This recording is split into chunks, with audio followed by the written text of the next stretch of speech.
Le Grand Prix de Mandalika s'est achevé dans la matinée de ce dimanche. Pour la toute première fois de l'histoire, les MotoGP, Moto2 et Moto3 foulaient cette piste. Première fois de l'histoire pour cette piste, mais pas de l'Indonésie. Il y a 25 ans, nous avions déjà roulé en Indonésie, mais aucun des pilotes présents à l'heure actuelle en Grand Prix n'avait roulé là-bas. Pour ça, il aurait fallu que Valentino Rossi soit encore en compétition. Il a roulé en Indonésie, a même gagné en 1996 là-bas, mais sur un autre circuit. Mandalika, lui, il est tout neuf, tout nouveau, et rencontre quelques difficultés. Mais honnêtement, on peut dire qu'il y a eu du spectacle ce week-end. Voici le récap en 5 points.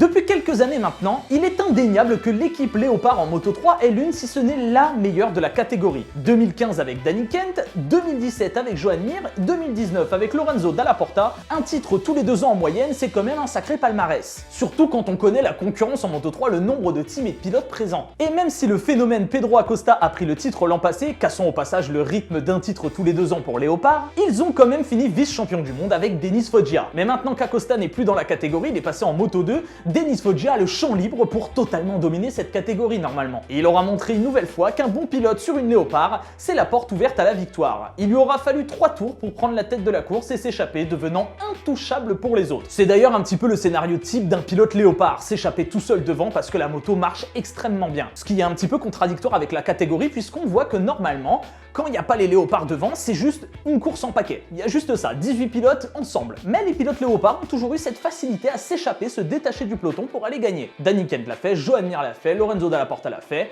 Denis Foggia le fait aussi. Mauvais calcul par contre pour les coéquipiers de chez GasGas, Izan Guevara et Sergio Garcia, puisqu'ils se seront gênés tout le long de la course alors qu'ils avaient potentiellement le rythme pour revenir sur Denis Foggia. Et pire encore pour Sergio Garcia, puisqu'il se fera avoir par Carlos Tatay qui prendra la 3e position après pourtant être passé par un long lap durant la course. Foggia et sa Léopard iront donc s'imposer avec plus de 3 secondes d'avance sur leurs poursuivants. Izan Guevara et Carlos Tatay complètent le podium. Une course assez dingue en Moto3 même si on aurait préféré un plus grand paquet. Forcément, Foggia Léopard, ça part devant. Petit mot sur le français Lorenzo Felon qui lui terminera à la porte des points, 16e place, mais il reste sur ses roues et continue de prendre de l'expérience. Côté classement général, eh bien Denis Foggia il prend la tête devant Izan Guevara et Sergio Garcia. Andrea Mignot chute en course mais aussi au classement puisqu'il passe de la 1re à la 4e place après sa victoire au Qatar.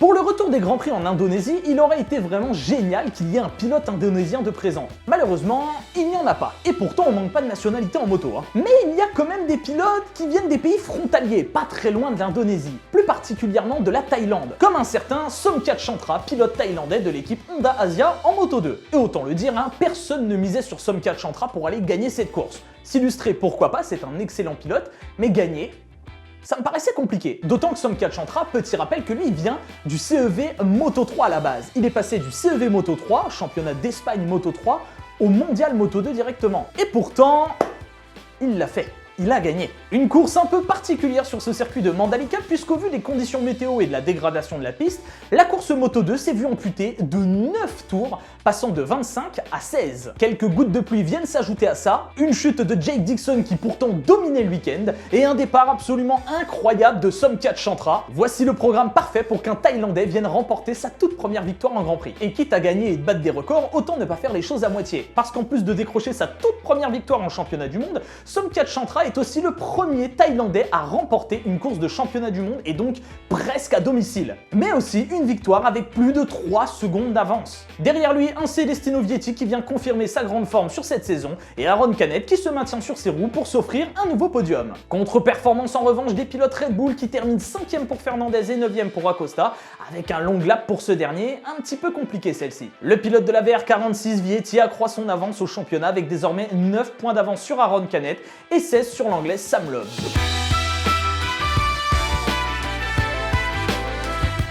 La course MotoGP s'est vue aussi amputée de quelques tours, passant de 27 à 20. Mais en plus de ça, la pluie s'est invitée entre la Moto2 et la MotoGP. Et pas une petite pluie, non, la fameuse pluie torrentielle. Et qui dit pluie dit forcément une nouvelle hiérarchie comparée au sec. Là, difficile de miser sur Fabio Quartararo dans ces conditions. En revanche, Jack Miller pourrait très bien s'en sortir. On connaît le talent de l'Australien sous la pluie. Et c'est justement ce qu'il se passe parce que même si Fabio fera un bon départ, c'est quand même l'Australien Jack Miller qui prendra très rapidement la tête des opérations. Très bon départ pour lui, tout comme une KTM KTM avec un certain Miguel Oliveira dessus. Il s'était pourtant plutôt fait discret ce week-end avec une 7ème place en qualification. Pourtant, un départ canon lui fera rapidement prendre le wagon Miller et quelques tours plus tard, il prendra l'avantage sur l'Australien et enchaînera les meilleurs temps sur une piste toujours détrempée. Un Miguel Oliveira complètement galvanisé dans ces conditions qu'on n'attendait pas spécialement. Et on savait aussi que la KTM était un petit peu en difficulté sur ce début de saison et finalement, il se révèle que sous la pluie, elle s'en sort plutôt bien. Le Portugais vient arracher sa 4e victoire en Grand Prix avec l'art et la manière, puisqu'il gagne avec plus de 2 secondes d'avance sur ses poursuivants. Une performance qui lui fait forcément plaisir après son 0 pointé du Qatar. D'ailleurs, je pense qu'il avait hâte de pouvoir regoûter à la première marche du podium, puisque sa dernière victoire remonte à Catalonia l'an dernier. Petite contre-performance au final de Jack Miller qui finira 4e de cette course alors qu'il semblait bien parti pour gagner. Il se fera rattraper par un Johann Zarco dans un premier temps, toujours très à l'aise dans ces conditions, mais aussi par un Fabio Quartararo métamorphosé. On sait que le Niçois n'est pas spécialement fan ni fort dans ces conditions en temps normal, et pourtant, il aura clairement été le meilleur dans cette fin de course, revenant comme un avion sur tout le monde, à tel point qu'il passera d'abord Johann Zarco, puis Jack Miller, et revenant très vite sur Oliveira, réduisant d'ailleurs l'écart de 4 à 2 secondes. Victoire du Portugais donc devant un doublé français avec Fabio Quartararo et Johann Zarco, ça nous fait très plaisir. On soulignera aussi la performance de Darryn Binder qui finira 10e, et la totale contre-performance de Francesco Bagnaia qui lui ne terminera qu'à la 15e place. Au championnat, Bastianini reste en tête devant Brad Binder et Fabio Quartararo qui prend la 3e place avec seulement 3 points d'écart sur le leader.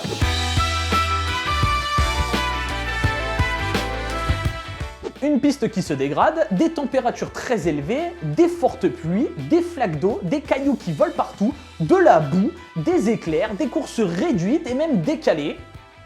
Voilà à quoi ça ressemblait ce week-end de MotoGP. Sous ces allures de carte postale avec l'eau turquoise, les montagnes, la verdure, les palmiers et tout ça, il s'avère que Mandalika, finalement, ça a quand même été un peu une tannée. J'en ai déjà pas mal parlé dans ma précédente vidéo et il semblerait que beaucoup de choses se soient confirmées. La piste continue de rencontrer 1 milliard de soucis. La boue est toujours présente, même après le resurfaçage, bon, il y en a quand même moins qu'avant, mais il y en a quand même. Elle continue également de se dégrader, ce qui est quand même pas une bonne nouvelle, à tel point qu'on a dû réduire les courses. Joan Mir disait qu'il recevait même des petits cailloux dans son casque pendant qu'il roulait. Loin d'être appréciable, forcément. Et la météo, parce qu'il faut en parler de la météo, c'est à mes yeux, un peu n'importe quoi de faire rouler les pilotes comme ça. Alors, qu'ils roulent sous la pluie, c'est une chose, mais les faire rouler alors qu'on peut facilement atteindre les 40 degrés dans l'air, donc ressenti 55, en plus de ça sur la piste des 70 degrés, je pense qu'il y a des limites. Et d'ailleurs, les pilotes s'en plaignaient pas mal. Bah, tout simplement, il arrive un moment où ils ne peuvent plus suivre, tout grands athlètes qui sont. Et pour la pluie, on a vu que ça posait aussi quelques problèmes. D'immenses flaques d'eau dans les graviers, même sur la piste, et il faut le dire, les conditions étaient plus que compliquées. Malgré tout, et c'est assez étonnant, la piste garde un excellent grip. Et ça, même sous l'eau, on a vu que ça roulait très fort. En bref, on peut pas dire que le Grand Prix de Mandalika ait été une véritable réussite sur tous les points. Il y a eu quand même pas mal de soucis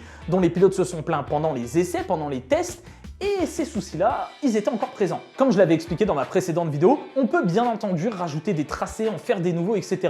Mais à quel prix? Je parle pas forcément d'argent, mais je parle surtout de sécurité. Est-ce que c'est nécessaire d'aller placer un Grand Prix ici? Alors oui, c'est beau, c'est en Indonésie, etc. Mais quand on voit tous les problèmes qu'il y a, on se dit qu'on aurait peut-être mieux fait de rajouter un Grand Prix en France. Bref, on est peut-être un petit peu trop pressé du côté de la Dorna.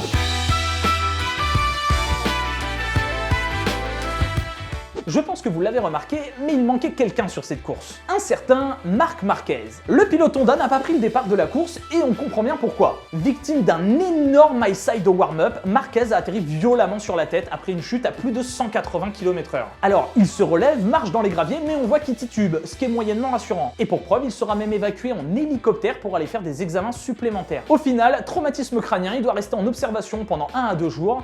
C'est pas tellement bon tout ça. Et là on comprend pourquoi il loupe la course. Mais revenons rapidement sur ce high side. Là je vais vous donner mon avis personnel. Cette chute absolument incroyable et d'une rare violence. Est-ce que ce n'est pas la chute de trop pour Marc Marquez? Je me pose cette question honnêtement parce que c'est un pilote que j'aime beaucoup. C'est un pilote qui revient de loin, de très loin. On se rappelle de sa blessure au bras. Il a mis beaucoup de temps à s'en remettre. Et là, je vais pas dire qu'il repart dans ses vieux démons, mais presque. Alors oui, rien de cassé, mais quand même un traumatisme crânien. C'est loin d'être fabuleux, hein. À 180 km/h, regardez ce high side, la moto complètement détruite et un séjour à l'hôpital. Lui qui disait être de retour à 100% physiquement, je pense qu'on va un petit peu baisser dans les pourcentages après ça. Mais je me demande si lui, il va pas finir par se poser certaines questions, dont une, est-ce que ça vaut pas le coup de s'arrêter à un moment? Parce que oui, les pilotes ne veulent pas et ne pensent pas aux chutes, aux blessures ou au pire. Malheureusement, ils ne peuvent pas tout le temps l'éviter ça. Alors est-ce qu'il ne serait pas temps pour Marquez de s'arrêter avant qu'un plus grand drame arrive sur lui? Là déjà, avec tout ce qu'il a vécu depuis toutes ces années, il a vraiment morflé. Je me souviens d'un Dani Pedrosa qui a eu énormément de chutes et de blessures aussi et qui à un moment a tout simplement dit bon bah stop, moi je m'arrête là. De toute façon, je suis de moins en moins performant et surtout, j'ai pas envie de me tuer. Alors oui, Marquez n'est pas de moins en moins performant, s'il l'est, c'est à cause de sa blessure, mais il semble revenir au top. Mais quand même, il y a un moment où ça fait peur pour lui. Sauf que c'est Marc Marquez, on se doute bien qu'il va pas arrêter comme ça. Là, c'est juste mon avis que je vous donne, j'aimerais bien que vous me donnez le vôtre dans les commentaires. Je pense que cette chute fait partie des chutes de trop. Je sais pas jusqu'où il va aller, mais j'espère que ça va vite en tout cas aller mieux pour lui et j'espère aussi qu'un jour il va réussir à retrouver ce parfait équilibre entre faire de bons résultats et très peu chuter, comme le faisaient Jorge Lorenzo ou Valentino Rossi. Enfin bref, voilà, dites-moi dans les commentaires ce que vous en pensez.